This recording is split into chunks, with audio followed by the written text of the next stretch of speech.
যখন থেকে কন্টেন্টটা অ্যানাউন্স হয়েছে মানুষের প্রশ্ন এটা নয় যে এই কন্টেন্টটা কিরকম হবে, ভালো না খারাপ। মানুষের প্রশ্ন একটাই, এই কন্টেন্টটা দিয়ে রণবীর সিং এর আলটিমেটলি কামব্যাক হবে না হবে না। চলুন একটু কথা বলে নি, কারণ ধুরন্ধরের ট্রেলার বেরিয়ে গেছে। রণবীর সিং এর আপকামিং সিনেমা যেটা ডাইরেক্ট করছে আদিত্য ধর, বেশ বড় ট্রেলার, 4 মিনিটের ওপরের ট্রেলার এটা, এবং ট্রেলারটা এক কথায় অসাধারণ হয়েছে, আউটস্ট্যান্ডিং। এবং এই আউটস্ট্যান্ডিং কথাটা আমি শুধু শুধু বলছেন, অনেকগুলো কারণ আছে, আমি ডিসকাস করছি পরবর্তীকালে। তার আগের গল্পটা বলে নিই। এখানে দেখানো হচ্ছে পাকিস্তানে যখন ভিলেনদের চাষ হচ্ছে, এমনি জানেন যে ওইখানে ভিলেনদের চাষ হয়, ভিলেনদের যখন চাষ হচ্ছে, নাশকতা চরমে পৌঁছে গেছে, তখন রণবীর সিং অ্যাজ র এজেন্ট সেখানে যাচ্ছে, সেখানে থাকছে, এবং সেখানে থেকে কিভাবে ইন্ডিয়াকে সেভ করছে, সেখানকার মানুষদের সঙ্গে এবং সেখানকার পাওয়ারফুল লোকদের সঙ্গে লড়াই করছে, সেই সবকিছু নিয়ে এই সিনেমাটা হতে চলেছে। এবার যদি এই ট্রেলারটার মধ্যে আসি কি কি ভালো লাগলো, দেখুন প্রথমে যে জিনিসটা ভালো লাগলো না, এরকম ধরনের সিনেমা হিরো সেন্ট্রিক হয় এবং আমরা এরকম ধরনের সিনেমাতে হিরোকেই সব থেকে আগে রাখতে দেখেছি। কিন্তু এই ট্রেলারটা বাকি এরকম ধরনের সিনেমার ট্রেলারের মতো নয়। এখানে হিরোকে বেশি জায়গা দেওয়া হয়নি। আপনি হাতে গুনে সময় বলতে পারবেন যে রণবীর সিং এই ট্রেলারে কতক্ষণ আছে। কিন্তু এই ট্রেলারে যাদেরকে জায়গা দেওয়া হয়েছে সেটা হচ্ছে এখানকার ভিলেনদেরকে। মেকার্সরা আগে পরিষ্কার করে দিচ্ছে যে ভিলেন গুলো পাওয়ারফুল, হিরোকে এদের সাথে লড়তে হবে। তো হিরোর লড়াইটা কোন লেভেলে দেখতে পেতে চলেছি সেটা আমরা সিনেমাতেই দেখতে পাবো। হ্যাঁ, এখানে ছোট ছোট গ্লিমসেস দিয়ে রণবীর সিংকে প্রেজেন্ট করা হয়েছে ঠিকই, কিন্তু যেভাবে অর্জুন রামপালকে প্রেজেন্ট করা হয়েছে, যেভাবে আর মাধবনকে প্রেজেন্ট করা হয়েছে, যেভাবে অক্ষয় খান্নাকে প্রেজেন্ট করা হয়েছে, যেভাবে এখানে প্রত্যেকটা ভিলেন ক্যারেক্টার সঞ্জয় দত্তকে প্রেজেন্ট করা হয়েছে, সেভাবে কিন্তু রণবীর সিংকে প্রেজেন্ট করা হয়নি।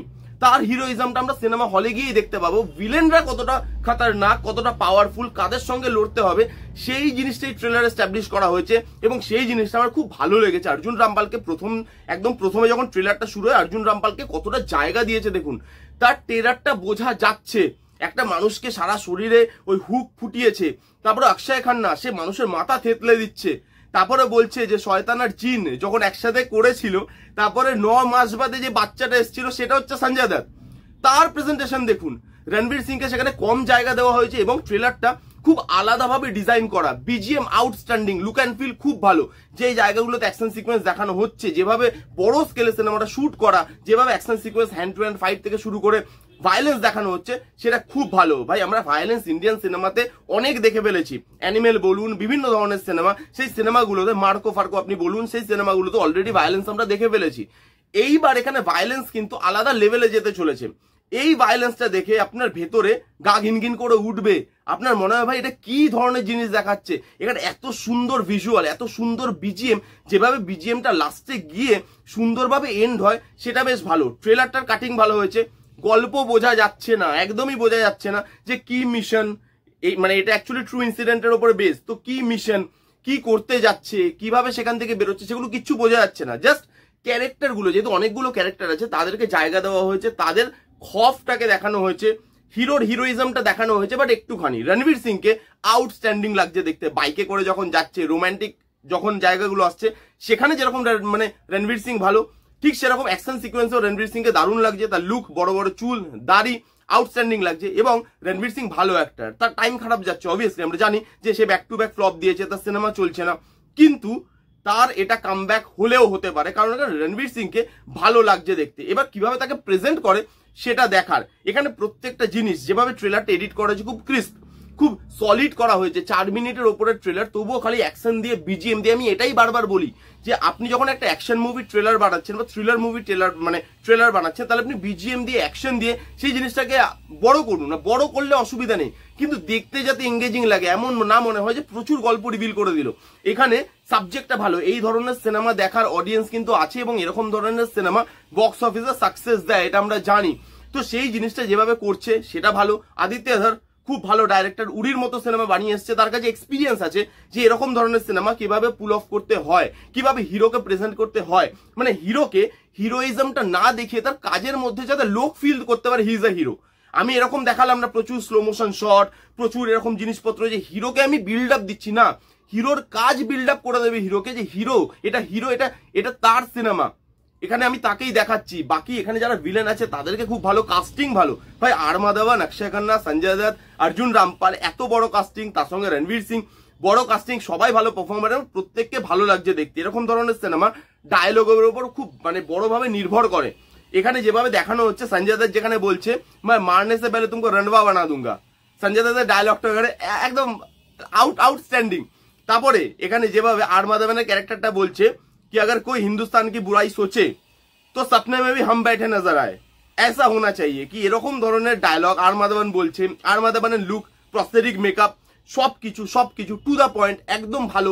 একদম কোথাও গিয়ে ট্রেলারটা আপনার বোর ফিল করে না, গল্প রিভিল করে না, কোথাও আপনার মনে হয় না যে এই সিনেমাটা বড় স্ক্রিনের এক্সপিরিয়েন্সটা আমাকে দিতে পারবে না, এই সিনেমাটা দেখতে যাওয়ার ইন্টারেস্ট আমার হচ্ছে না, এরকম কোথাও মনে হয় না। ইন্টারেস্টটা হোল্ড করে রাখে এবং এই সিনেমাটা দেখার জন্য আমি কেন, আমার মতো অনেক দর্শক মুখিয়ে বসে আছে। দেখা যাক কিরকম হয়। এই ট্রেলারে আপাতত কোনো নেগেটিভ দিক নেই, আউটস্ট্যান্ডিং একটা ট্রেলার। হ্যাঁ, অনেকের এটা মনে হতে পারে যে রণবীর সিংকে কেন হিরোইক ভাবে প্রেজেন্ট করা হলো না, কারণ মেকারসদের মাথায় এটা আছে যে এরকমই ধরনের যখন র এজেন্ট দেখানো হয়, সেরকম আমরা সব পাঠান বলিনি, টাইগার বলিনি, যখনই এদেরকে দেখানো হয় এদেরকে হিরো পোর্ট্রে করা হয়। আমি সেটা করব না, কারণ তারা অলরেডি রিয়েল লাইফ হিরো। আমি অডিয়েন্সকে চোখে আঙুল দিয়ে দেখাবো না যে আমি হিরোকে প্রেজেন্ট করছি। অডিয়েন্স জানে যে র এজেন্টরা হিরো হয়, তারা কেমন করে আড়ালে থেকে আমাদের ইন্ডিয়াকে বারংবার রক্ষা করে এসছে, সেটা এখানে থেকে হোক বাইরে থেকে হোক। অনেকের নাম আমরা জানি, সিনেমা হয়েছে তাদেরকে নিয়ে, অনেকের নাম হয়তো আমরা জানি না, তারা অ্যাকচুয়ালি তো রিয়েল লাইফ হিরো। তো আমার অডিয়েন্সকে চোখে আঙুল দিয়ে দেখানোর দরকার নেই। আর আমার মনে হয় যে হিরো তখনই হিরো হয় যখন তার সামনে ভিলেন সে পাওয়ারফুল হয়, এবং সেটাই এই ট্রেলারে করা হয়েছে। ভিলেনদেরকে পাওয়ারফুল দেখানো হয়েছে, হিরোর যে স্ট্রাগলটা সেটা কতটা বড় হতে চলেছে সেটা দেখানো হয়েছে ট্রেলারে, যেই জিনিসটা আমার ট্রেলারের মধ্যে সব থেকে ভালো লেগেছে। এবং আপনি দেখুন এখানকার যে লুক অ্যান্ড ফিলটা, এখানে একটা রুটেড লুক অ্যান্ড ফিলও আছে যেটা ওই রুটনেসটাকে দেয়। এবং যেহেতু কমার্শিয়াল সিনেমার অ্যাপ্রোচে করা হচ্ছে, রণবীর সিং বড় স্টার, তার একটা কমার্শিয়াল মার্কেটে তার নাম আছে, তো সেই কারণে কমার্শিয়াল এলিমেন্টও রাখা হয়েছে। এই দুটো জিনিসকে যেভাবে জেল করা হয়েছে সেটা কিন্তু খুব ভালো, রুটেড, তার সঙ্গে কমার্শিয়াল এলিমেন্ট, সেই জিনিসগুলো ভাই হেভি লাগছে দেখতে ট্রেলারে। এবং সেটাই কিন্তু এই ট্রেলারটাকে বাকি ট্রেলারগুলো, এরকম ধরনের যে সিনেমার ট্রেলার সেগুলোর থেকে এই ট্রেলারটাকে আলাদা করে এবং ট্রেলারটা দেখতে ভালো লাগে। আমার ধুরন্ধরের ট্রেলার অসম্ভব ভালো লেগেছে, খুব ভালো লেগেছে। আমি অনেকবার দেখলাম। আপনারা কারা কারা দেখেছেন, আপনাদের কিরকম লেগেছে কমেন্ট করে জানান। আপনারা কারা কারা এক্সাইটেড এই কন্টেন্টটা নিয়ে আপনারা কমেন্ট করে জানান। যারা যারা দেখেননি জানিয়ে দেখুন কেমন লাগলো রিভিউটা, জানাতে ভুলবেন না। ভালো লাগলে please give it a Thums up, like করবেন, কমেন্ট করবেন, শেয়ার করবেন, চ্যানেলটাকে মাস্ট সাবস্ক্রাইব করবেন। দেখা হচ্ছে নেক্সট কোনো ভিডিওতে। ততক্ষণ bye bye, take care and be safe.